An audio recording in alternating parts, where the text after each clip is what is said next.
According to the 2023 National Electrical Code, GFCI, ground fault circuit interrupter protection is required in restrooms and break rooms in commercial buildings.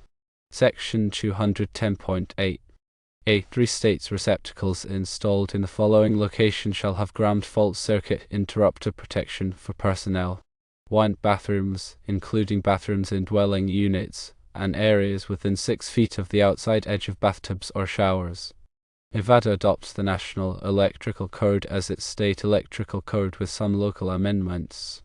A review of the Nevada Administrative Codification, Chapter 486A, reveals no amendments to this section. Therefore, buildings in Nevada are required to have GFCI outlets in break rooms and restrooms if they are not already in place.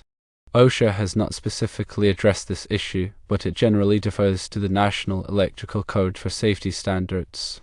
The National Electrical Code is the recognized standard for electrical safety in the United States and is widely accepted by regulatory agencies. It is important to note that the National Electrical Code requires GFCI protection for areas where there is a risk of electrical shock due to moisture or dampness.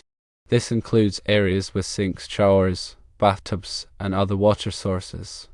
If a building does not currently have GFCI outlets in these areas, it is strongly recommended that they are installed by a qualified electrician to ensure the safety of employees and visitors. The purpose of a GFCI outlet is to protect people from electrical shock. GFCIs constantly monitor the current flowing in a circuit. If there is an imbalance, meaning some of the current is leaking to ground, the GFCI will trip and quickly cut off the power. This happens in milliseconds, preventing a dangerous electrical shock. The National Electrical Code, NEC, is updated every 3 years. It's crucial to stay informed about the latest requirements to ensure compliance and safety. Local jurisdictions may have additional amendments or interpretations of the National Electrical Code. Always check with your local building department or a qualified electrical inspector for specific requirements in your area. GFCI outlets should be tested regularly to ensure they are functioning properly. Most GFCI outlets have a test button that simulates a ground fault. When pressed, the outlet should trip and cut off power to the circuit. If the GFCI outlet doesn't trip when tested, it should be replaced immediately. While GFCI outlets are commonly used to protect against electrical shock, they do not protect against overloads or short circuits. These types of faults are handled by circuit breakers or fuses. The installation of GFCI outlets should be performed by a qualified electrician. Improper installation can create a safety hazard. GFCI protection can also be provided by a GFCI circuit breaker. These breakers protect the entire circuit rather than just a single outlet. GFCI circuit breakers are often used to protect multiple outlets or hardwired equipment. GFCI outlets and circuit breakers are designed to trip when they detect a ground fault of 6 mA or more. This is a very small amount of current, but it's enough to cause a dangerous electrical shock. GFCI protection is not only required in break rooms and restrooms but also in other areas where there is a risk of electrical shock, such as kitchens, laundry areas, and outdoor locations. Older buildings may not have GFCI protection in all required areas. A qualified electrician can assess the building and recommend the necessary upgrades to bring it up to code. The cost of installing GFCI outlets is relatively low compared to the potential cost of an electrical shock injury. GFCI outlets are a simple and effective way to protect people from electrical hazards. Regular inspection and maintenance of electrical systems are essential for ensuring safety. This includes checking for damaged outlets, frayed wires, and other potential hazards. The National Fire Protection Association (NFPA) offers a variety of resources on electrical safety. These resources can help building owners and managers understand the requirements of the National Electrical Code and implement best practices for electrical safety. Employee training on electrical safety is also important. Employees should be trained on how to identify electrical hazards and how to respond in an emergency. Grounding is an important part of electrical safety. Grounding provides a path for fault current to flow back to the source, which helps to trip a circuit breaker or fuse and prevent electrical shock. The electrical codes require that all electrical equipment be properly grounded. Surge protection is another important aspect of electrical safety. Surge protectors help to protect electronic equipment from damage caused by voltage spikes. Voltage spikes can be caused by lightning, power outages, or other electrical disturbances. Arc fault circuit interrupters of size are another type of circuit breaker that can help to prevent electrical fires. ASIs detect arc faults, which are a common cause of electrical fires. If an arc fault is detected, the ASI will trip and cut off the power to the circuit. Proper wiring practices are essential for electrical safety. This includes using the correct wire size, making proper connections, and protecting wires from damage. Overloaded circuits can be a fire hazard. Avoid plugging too many appliances into a single circuit. Extension cords should only be used temporarily. Permanent wiring should be installed for appliances that are used frequently. Damaged electrical equipment should be repaired or replaced immediately. Do not use electrical equipment that has frayed wires, cracked insulation, or other damage. Wet locations require special electrical equipment that is designed to be used in wet environments. This includes waterproof outlets, light fixtures, and wiring. Working on electrical equipment can be dangerous. Only qualified electricians should perform electrical work. Always disconnect the power before working on electrical equipment. Use lockout/tagout procedures to prevent the power from being accidentally turned on while you are working on it. Wear appropriate personal protective equipment (PPE) when working on electrical equipment. This includes safety glasses, gloves, and insulated tools. Be aware of the potential hazards of electricity and take precautions to protect yourself. Electricity can be deadly.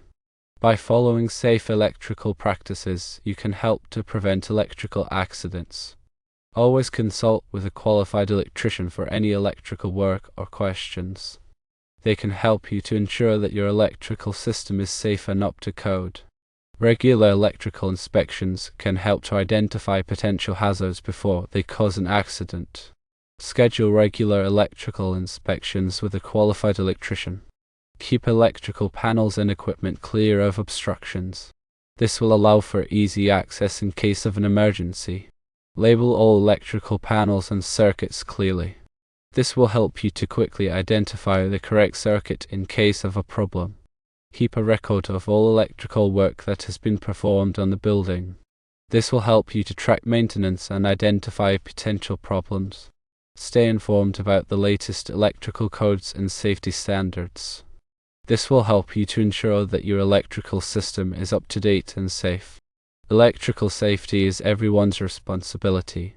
By following safe electrical practices, we can all help to prevent electrical accidents. Consider the age of the building's electrical system when evaluating safety.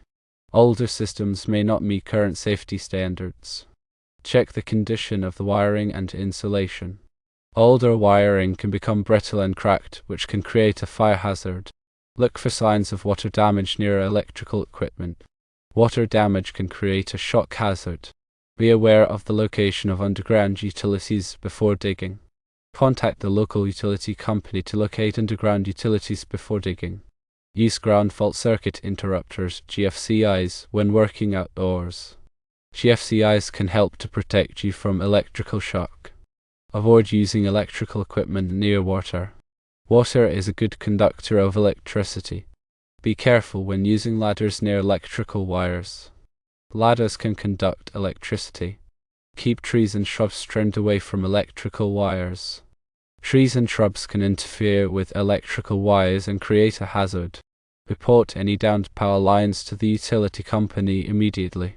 Downed power lines can be extremely dangerous. Be aware of the symptoms of electrical shock. Symptoms of electrical shock can include burns, muscle spasms, and unconsciousness. If someone is experiencing electrical shock, call for emergency medical assistance immediately. Do not touch the person if they are still in contact with the electrical source. Use a non-conductive object, such as a wooden broom handle, to separate the person from the electrical source. Administer first aid until emergency medical assistance arrives. Electrical safety is an ongoing process. By staying informed and following safe electrical practices, we can all help to prevent electrical accidents. Remember to prioritize safety when working with electricity. It's not worth risking your life or the lives of others. If you're not comfortable working with electricity, hire a qualified electrician. They have the knowledge and experience to do the job safely and correctly. Investing in electrical safety is an investment in the safety of your employees, visitors, and property. It's a small price to pay for peace of mind. The requirements for GFCI protection may vary depending on the specific application. Consult the National Electrical Code for specific requirements.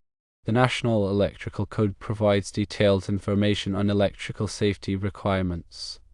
It is a valuable resource for building owners, managers, and electricians.